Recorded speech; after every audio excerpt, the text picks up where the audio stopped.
Halo, gue Cahya Karanisa. Halo, gue Daryl Alexandra. Nama gue Muhammad Firdi Imam Wibowo. Perkenalkan, nama gue Haikal Dimas Febrian. Perkenalkan, nama gue Muhammad Zaki Manasiraf. Halo, gue Kodinanya. Halo, nama gue Cut Amanda. Halo semuanya, kenalin gue Cahya. Dan gue Alexa. Sekarang kita ada di Universitas Indonesia, tepatnya di depan Danau Kenanga. Tujuan utama kita di sini ingin melihat langsung kondisi populasi spesies inflasi yang ada di Danau Kenanga. Gak cuman itu, nanti kita juga akan ngejelasin sejarah dari Danau UI dan asal-usul ikan sapu-sapu. Nah, langsung saja check it out. Universitas Indonesia tidak hanya dikenal sebagai pusat ilmu pengetahuan, tetapi juga sebagai paru-paru hijau bagi ibu kota. Di sini terdapat 6 danau buatan manusia yang dibangun pada tahun 1980-an. Sebagai bagian dari sistem resapan air dan pencegah banjir bagi Jakarta, 6 danau ini dikenal dengan akronim puitis KAMPUS yang terdiri dari Kenanga, Agatis, Mahoni, Puspa, Ulin, dan Salam. Dirancang sebagai kolam retensi, dan danau ini seharusnya menjadi rumah bagi keanekaragaman hayati lokal yang lestari.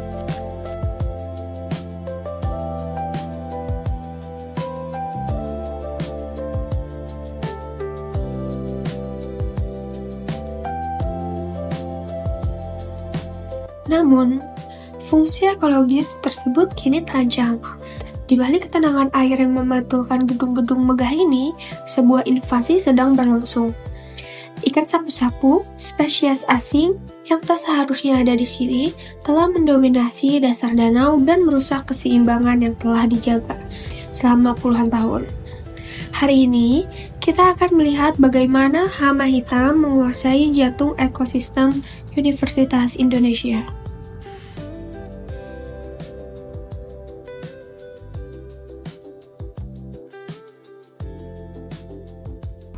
Halo Kak, dengan siapa?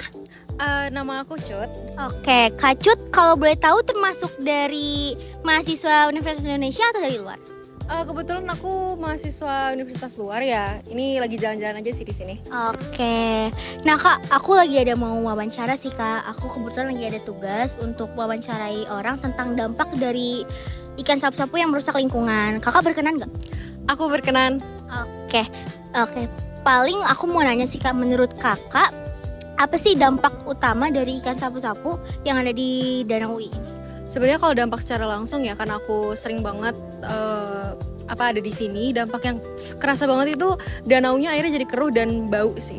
Oke, berarti Kakak sering jalan-jalan sini sering merasakan bau-bau nggak enak ya? Yes, apalagi kalau misalnya kita duduk tuh di deket banget sama danaunya, itu tuh kerasa banget kayak aduh kurang nyaman gitu. Sayang banget ya gitu.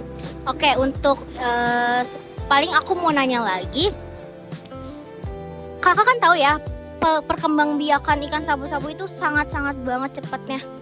Bener banget, itu yang aku tahu juga dia tuh cepet banget berkembang-biaknya, terus pesat bisa sampai langsung menguasai danau lah. Iya betul-betul. Nah, sekarang kan lagi marak-maraknya berita tentang penangkapan ikan sapu-sapu nih sampai bertonton gitu. Di balik itu, kakak tahu nggak kalau ikan sapu-sapu itu salah satu spesies hama yang sangat salah satu makanan dia itu makan telur-telur ikan-ikan lain yang ada sebelumnya ada di sini. Benar banget, aku juga pernah dengar soal itu. Jadi itu kayaknya salah satu penyebab kenapa mereka berkembang biak secara pesat ya, dan malah jadi dominan di kawasan danau ini gitu. Berarti cukup memutus rantai makanan yang ada di danau ini ya? Bener banget. Kalau menurut aku sih malahan dia ngerusak ekosistem ya. Ekosistem di danau ini, ekosistem yang memang udah terbentuk dari sananya, terus datang si ikan sapu-sapu ini jadi memecah dan merusak sih sebenarnya. Oke, Kak Cut, untuk terakhir nih, aku paling mau nanya sih untuk solusinya apa nih yang bisa membantu danau itu balik seperti semula, balik asri, balik bersih, balik wangi, dan gak tercemar oleh ikan sapu-sapu di sini. Paling sih kalau yang aku tahu ya lebih ke si ikan sapu-sapunya itu kayak diangkat, terus juga Setahu aku sih bisa dijadikan pupuk ya, dia pupuk tanaman gitu. Lebih ke situ sih, terus juga diperbaiki ekosistemnya, kayak mungkin ditambahin ikan-ikan yang baru gitu untuk mengisi danaunya juga gitu. Oke. Berarti bukan cuma dari Kacut aja nih guys, kalian juga bisa bantu untuk melestarikan ekosistem dari ikan sapu-sapu dengan cara boleh nih jangan buang sampah sembarangan, sama yang kedua itu kalau ada melihat ikan sapu-sapu boleh telepon pihak berwajib buat disalurin informasinya, siapa tahu nanti mereka akan bantu untuk penangkapan ikan sapu-sapu.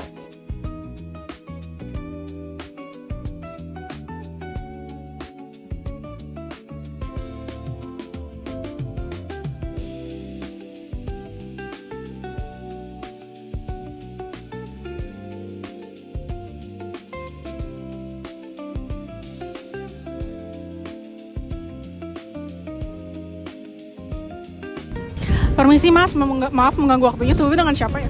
Bowo. Oke Mas Bowo, di sini aku mau tanya, dengan adanya Danau Kenanga ini, sebelum dan sesudah adanya ikan sapu-sapu, dampaknya apa ya? Kalau sebelum dampaknya ya, ikan sapu-sapu datang ke sini tuh semuanya aman-aman aja. Kayak lingkungannya, ekosistem perairannya juga aman. Tapi semenjak datangnya ikan sapu-sapu itu ya, dia lumayan berpengaruh banget karena dia kan tipenya yang gampang berkembang biak banyak ya. Jadi sekali berkembang biak tuh banyak, jadi ekosistemnya dia banyak banget. Dia juga suka makanin ikan-ikan yang lain gitu. Jadi lumayan mencemarkan lah di airnya itu. Terus jadi ikan-ikan yang lain tuh jadi dikit karena lebih banyak ikan sapu-sapu, terus dia makan-makanin juga gitu. Makanya lumayan berpengaruh dampaknya sih. Nah, kalau gitu solusi dari dampak yang telah Mas Bowo jelaskan tadi itu apa ya buat ikan sapu-sapu di sini? Kalau menurut saya ya dampak solusinya ya tadi ya. Solusinya sih harusnya kan kemarin juga lagi viral-viral juga, lagi ditangkap-tangkepin ya. Terus dipatahin gitu, dikubur ke tanah.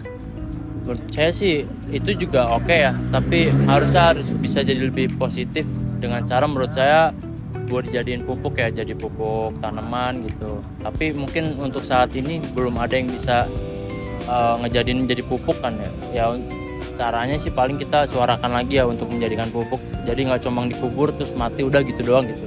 Jadi biar ada dampak positifnya gitu. Kayak gitu sih menurut saya. Terima kasih ya Mas Bowo atas waktunya. Sama-sama.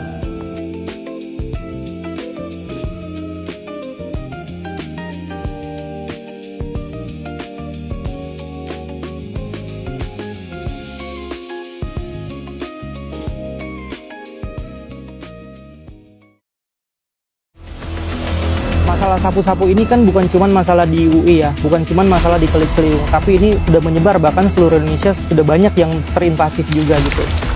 Jadi ikan-ikan asli nanti bisa tergeser gara-gara dia. Kulitnya yang keras, durinya yang tajam, nggak didoyanin sama pemangsa. Ada kan tuh yang ngelepas ikan sapu-sapu di Danau Toba gitu. Jangan sampai hal itu terjadi, karena yang udah ada aja susah kita kontrol, apalagi kalau dilepas lagi ke alam. Ikan sapu-sapu itu bukan berasal dari Indonesia. Dia ikan introduksi dari Amerika Selatan, kemudian dia datang ke Indonesia. Pada akhirnya dia sekarang invasif banget, Bang. Kalau ikan sapu-sapu kenapa kita harus kontrol populasinya? Sapu-sapu dalam jumlah yang sangat masif gitu kan. Itu dia berpotensi besar untuk menggeser ikan asli pertama ya. Jadi ekosistem nggak seimbang. Satu biang itu dia bisa bertelur 1000 telur itu menetas dalam waktu 3-7 hari. Cepet banget gitu. Ini telur sapu-sapunya. Kita bisa membayangkan anak sapu-sapu nih di danau seperti ini ada ratusan ribu, Bang. Dari mana-mana kali ya sumbernya ini. Betul, Pak. Itu yang inlet itu, Pak, dia dari Pasar Kemiri, Pak. Itu karena dia air masuk, oksigen bagus, sumber makanan banyak. Akhirnya dia pada ngumpul di situ, Pak. Wow, gede banget. Ikan selain sapu-sapu kita lepas ya. Yuhu. Ini dilepas. Danau UI itu kan merupakan danau konservasi ya. Kalau untuk mencari sapu-sapu atau mencari ikan di Danau UI itu memang butuh izin gitu, yang nggak bisa sembarangan. Kita bersihin ini dulu, ikan sapu-sapu. Iya, Pak. Baru kita tanam. Terima kasih ya, Pak, atas dukungannya. Saya sangat senang loh, Pak. Iya, nggak apa-apa Mas. Kalau udah buat lingkungan hidup, apapun kita kerjakan. Kita kegiatan ini harus ini Mas. Mas nanti yang nyari sasaran, biar kita persiapkan sama anggota. Alhamdulillah pokoknya. Saya sebagai influencer ya boleh dikatakan bekerja sama dengan Pangdam dan Kodam Jaya dan Universitas Indonesia, mudah-mudahan kolaborasi kita semua ini memberikan hal yang positif buat kita semua. Semakin banyak kegiatan seperti ini, semakin banyak orang yang akan teredukasi gitu tentang sapu-sapu. Buat teman-teman semuanya, jaga bumi, bumi jaga kita. Yuhu!